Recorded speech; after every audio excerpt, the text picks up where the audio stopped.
নমস্কাৰ স্বাগতম জনাইছোঁ মোৰ ইউটিউব চেনেল ভূপেন সিংহ অফিচিয়েলৰ অন্য এটা ভিডিঅ'লৈ আৰু আশা কৰোঁ সকলো ভালে আছে কুশলে আছে তো কেইবাদিনো ধৰি মই তেনেকৈ ভিডিঅ' দিয়া নাছিলোঁ আজি প্ৰায় এসপ্তাহমানেই হ'ল তাৰপিছতে অকল এই POP ভিডিঅ' এটা দিছিলোঁ আৰু তাৰপিছতে POPৰ পিছতে মাননীয় মুখ্যমন্ত্ৰী মহোদয় যি অসমৰ আহিবলগীয়া যি FPFৰ 600 ওপৰত ভিডিঅ' এটা দিছিলোঁ তো সিমানে তেনেকৈ কোনো ভিডিঅ' দিয়া নাছিলোঁ তাৰপিছতে মই যেতিয়া সেই ফৰেষ্ট ডিপাৰ্টমেণ্টৰ নতুন আপডেট যিটো আছিলে 600 আকৌ পুনৰ 600 APFৰ নিযুক্তি হ'ব তাই সেই ভিডিঅ'টোতে মোক বহুতকেইটা কমেণ্ট কৰিছে বহুতে যে দাদা আপুনি বাজেটত 3000 কথা কৈছিলে আপুনি আৰু এতিয়া অকল 600হে কথা ক'লে আৰু নাহিব নেকি তো এই বিষয়ে আপোনালোকক মই আজি গোটেই ডিটেইলছ মই জনাবলৈ চেষ্টা কৰিম আৰু ফৰেষ্ট গাৰ্ড হওক বা ফৰেষ্ট গ্ৰেড 1 হওক বা বাকী যিমান আহিব নে নাহিব তো আপোনালোকে ভিডিঅ'টো শেষলৈকে চাব তেতিয়া নিশ্চয় কথাখিনি বুজি পাব খুব ধুনীয়াকৈ মই আপোনাক বুজাবলৈ চেষ্টা কৰিম আৰু তাৰ লগতে ফাৰ্ষ্ট টাইম যিসকলে মোৰ চেনেলটো চাইছে তেওঁলোকে ছাবস্ক্ৰাইব কৰি দিব ফৰেষ্ট ডিপাৰ্টমেণ্টৰ লগতে অসমৰ আৰক্ষী যিমানবিলাক আপডেট আছে মই লৈ আহিম চ' ভিডিঅ'টো ভাল লাগিলে লাইক এটা কৰি দিব আৰু নিজে লগতে আনকো চাবলৈ সুবিধা কৰি দিব তো আৰম্ভ কৰিছোঁ তো 7 তাৰিখে POP হৈ গ'ল আৰু POPত মই POP আগত মই কৈছিলোঁ যে 7 তাৰিখে মাননীয় মুখ্যমন্ত্ৰী মহোদয়ে উপস্থিত থাকিব যিসকল APFে ট্ৰেইনিং কৰি আছে গাঁৱত তেওঁলোকৰ POP আছে চিফ গেষ্ট হিচাপে CM ছাৰ থাকিব লগতে আৰু ফৰেষ্ট ডিপাৰ্টমেণ্টৰ বহুতকেইজন জ্যেষ্ঠ বিষয়া উপস্থিত থাকিব লগতে অসম আৰক্ষীৰ শিক্ষক বিষয়াসকলো উপস্থিত থাকিব বুলি কৈছিলোঁ আৰু তেতিয়াই মই কৈছিলোঁ যে আপোনালোকে ভাল খবৰ এটা পাব নিশ্চয় ফৰেষ্ট ডিপাৰ্টমেণ্টৰ ওপৰত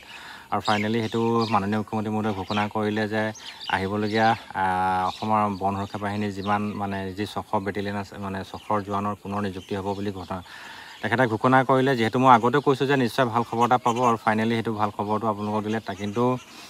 সেই দিনটোৰ কাৰ্যসূচীটো আছিলে অকল APF সকলৰ পাছিং আউটৰ দিনটোহে আছিলে তাত কিন্তু ফৰেষ্ট ডিপাৰ্টমেণ্টৰ ফৰেষ্ট গাৰ্ড বা APF মানে গ্ৰেড 1 বা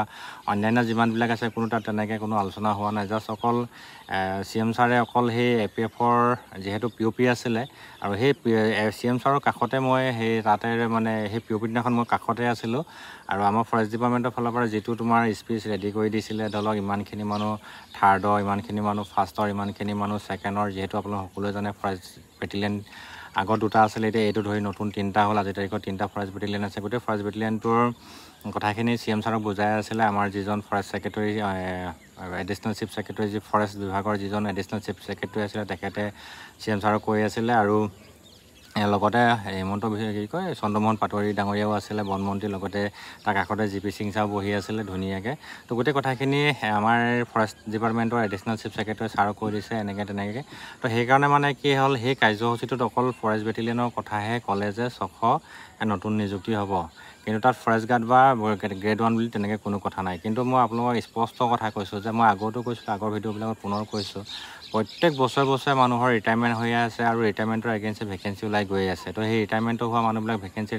এইবিলাক ফিল আপ কৰিব লাগিব সেইকাৰণে ফৰেষ্ট গ্ৰেড 1 হওক বা ফৰেষ্ট গাৰ্ডেই হওক বা ফৰেষ্ট বেটেলিয়নেই হওক মানে ভেকেঞ্চি হৈ আছে তো আজিৰ তাৰিখত মই ইয়াৰ আগত মই ধুনীয়াকৈ কৈছিলোঁ কেইবাটাও মোৰ যিবিলাক ভিডিঅ' মানুহে যিবিলাক ভিডিঅ' চাই ভাইটি ভণ্টিহঁত তেতিয়ালৈ গম পাব যে মই কৈছিলোঁ যে একো নাহিলেও ফৰেষ্ট বেটেলিয়ন আহিব আপোনালোকে নিশ্চিত থাকক বুলি কৈছিলোঁ আৰু ফাইনেলি সেইটোৱে হ'ল মই কাৰণে স্পষ্ট কৈছোঁ যে যিটো ফাৰ্ষ্ট বেটেলিয়ন যিটো আছে 1 নম্বৰ যিটো ফাৰ্ষ্ট বেটেলিয়ন আছে গুৱাহাটী বশিষ্ঠত সেই 1 নম্বৰ বেটেলিয়নটোৰ বহুত মানে জোৱান আজিৰ তাৰিখত ভেকেঞ্চি হৈ আছে কাৰণ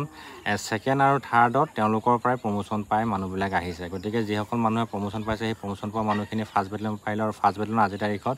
400তকৈ অধিক মানুহ খালী হৈ আছে খালী পথ হৈ আছে তো সেইটোকে কথাকে CM ছাৰে ক'লে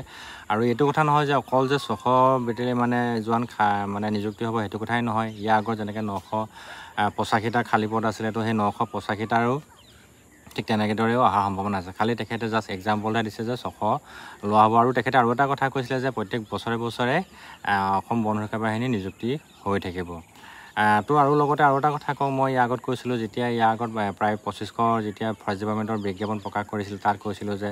ফৰেষ্ট গাৰ্ডৰ বহুতখিনি পোষ্ট থাকি গ'ল স্পেচিয়েলি ছোৱালী পোষ্ট বহুত থাকিলে তাত ছোৱালী 367 আছিলে কিন্তু 316জনীহে জইন কৰিলে আৰু ঠিক ফৰেষ্ট গ্ৰেড 1ত কিন্তু ভেকেঞ্চি মাত্ৰ অকল এটাহে থাকিলে বাকী প্ৰায়খিনি ফিল আপ হ'ল 267 আছিলে তো গোটেইখিনিয়ে ফিল আপ হ'ল আৰু ঠিক তেনেকৈ ফৰেষ্ট গাৰ্ডৰ ফৰেষ্ট বেটেলিয়নৰ প্ৰায় 985টা আছিলে 940জনহে লাষ্ট POP হ'ল বাকীখিনি ভেকেঞ্চি হৈ থাকিলে আৰু লগতে আৰু এটা কথা মানে কি হয় ড্ৰাইভাৰ যি কনিষ্টেবল আছে ড্ৰাইভাৰ কনিষ্টেবলো প্ৰায় 36টা আছিলে অকল 29টা থাকিলে তাৰ 7টা খালী থাকিলে তাৰপিছতে আকৌ যিটো ফৰেষ্ট ডিপাৰ্টমেণ্টৰ যিটো ড্ৰাইভাৰ পোষ্ট আছিলে সেই ড্ৰাইভাৰ পোষ্টৰ 140টা আছিলে মাত্ৰ 82টাহে জইনিং কৰিলে তো তেনেকৈ ধৰণৰ সেইবিলাক পোষ্টৰ এগেইনষ্টতে আকৌ নতুনকৈ বিজ্ঞাপন প্ৰকাশ কৰিব আপোনালোকে নিশ্চিত থাকক যদি ফেব্ৰুৱাৰী মাহত যদি ফৰেষ্ট ডিপাৰ্টমেণ্টৰ বিজ্ঞাপন প্ৰকাশ কৰে অকল APFৰ বুলিয়ে নহয় গোটেইখিনি লগতে আহিব আপোনালোকে সেইটো চিন্তা কৰিব নালাগে মোক বহুতেই কৈ আছিলে আৰু কোৱাৰ এটা কাৰণেই আছে কাৰণ কেলৈ ফৰেষ্ট গাৰ্ডৰ বয়সৰ 18 বছৰ বা 40 বছৰ দিয়ে সেইকাৰণে তেওঁলোকৰ কাৰণে এটা সুবিধা হয় যাৰ বহুতৰ আশা থাকে কিবা এটা চাকৰি এটা কৰা বা পোৱা এটা তো সেইকাৰণে মানে কি মোক বহুতে ডিছকাছ কৰে যে দাদা মোৰ বয়সটো নাই গতিকে মোৰ ফৰেষ্ট গাৰ্ড আহিব নেকি কিমান কেতিয়াকৈ আহিব তো সেইকাৰণে মই আপোনালোকক কৈছোঁ আপোনালোকে প্ৰিপেৰেশ্যন বা আপোনালোকে ৰিটাৰ্ণৰ কাৰণে যিমানখিনি কমি আছে সেইবিলাক কৰি থাকক আৰু এটা কথা ফৰেষ্ট গাৰ্ডত মানে কি হয় বয়সৰ সীমাটো ৰেহাই দিয়াৰ লগতে আপোনালোকৰ যিটো হাইট ৰিলেক্সেশ্যনটো বহুতখিনি কমাই দিয়ে তাৰমানে উচ্চতাটো বহুতখিনি তাত দিয়ে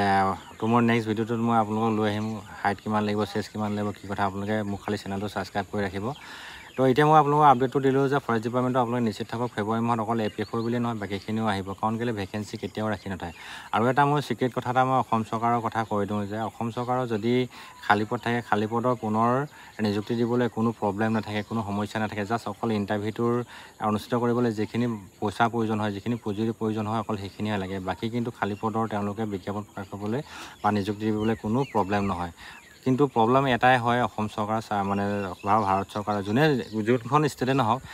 নতুনকৈ যেতিয়া এটা বেটেলিয়ন খুলিব বা নতুনকৈ কিছুমান বস্তু ক্ৰিয়েট কৰিব তেতিয়া কিন্তু যথেষ্টখিনি অসুবিধা হয় চৰকাৰৰ কাৰণ কেলৈ সেই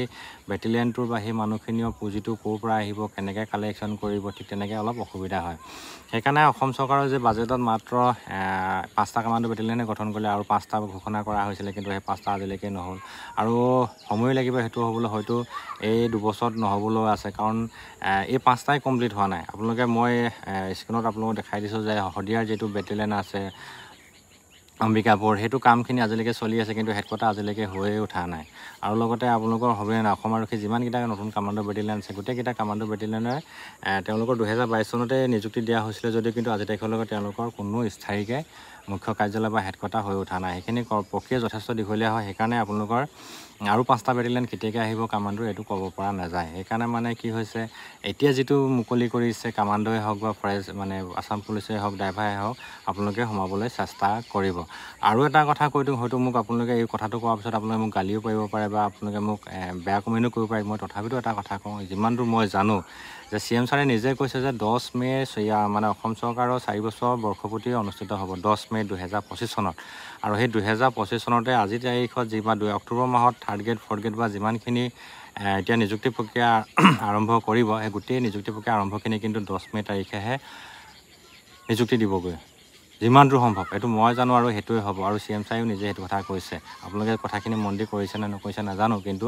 10 মেতে আপোনালোকে নিযুক্তি পাবলৈ সক্ষম হ'ব গতিকে